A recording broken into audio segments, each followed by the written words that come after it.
Selamat malam Bu, saya Yeskel Marbun, MPM 19820027.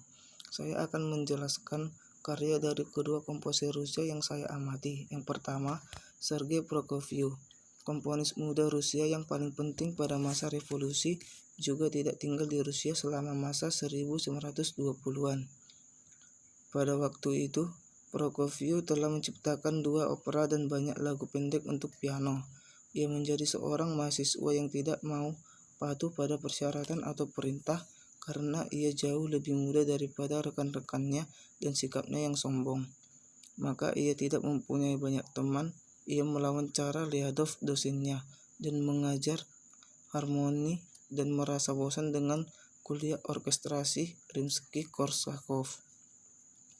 Prokofiev memperlihatkan karya-karya terbarunya bukan kepada Lyadov, gurunya, melainkan kepada Myaskovsky. Mereka berdua mempelajari karya-karya Scriabin, Reger, Richard Strauss, dan Debussy, serta mengikuti konser-konser yang diselenggarakan oleh himpunan musik kontemporer yang pernah mendorong Stravinsky. Prokofiev lulus dari kursus komposisi pada akhir tahun akademi 1908 sampai 1909. Namun ia memutuskan untuk meneruskan studinya dalam bidang piano dan direksi orkes. Dosen pembimbing dalam kelas dirijen adalah Nikolai Tcheny-Repnin, seorang komponis yang dipengaruhi Debussy dan Scriabin. Ia mendorong Prokofiev untuk meneruskan eksplorasinya dalam bunyi. Karya terpenting Prokofiev masa itu adalah Konserto Piano nomor 1 tahun 1911 sampai 1912 yang membawa namanya sebagai komponis di St. Petersburg dan Moskow. 1 konserto piano lagi diciptakan pada tahun berikutnya.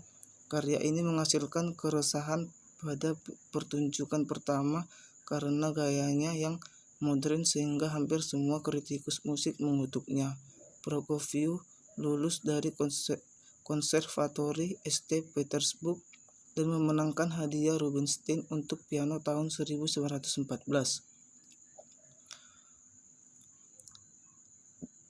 Ketika Perang Dunia Pertama, Prokofiev lebih lama berada di Petrograd. Ia kembali masuk konservatori sebagai mahasiswa dalam kelas organ supaya ia dapat dibebaskan dari wajib militer.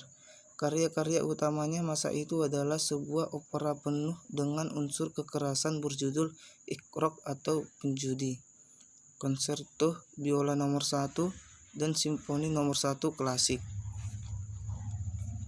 Yang kedua, Dmitri Shostakovich, lahir di St. Petersburg tanggal 25 September 1906.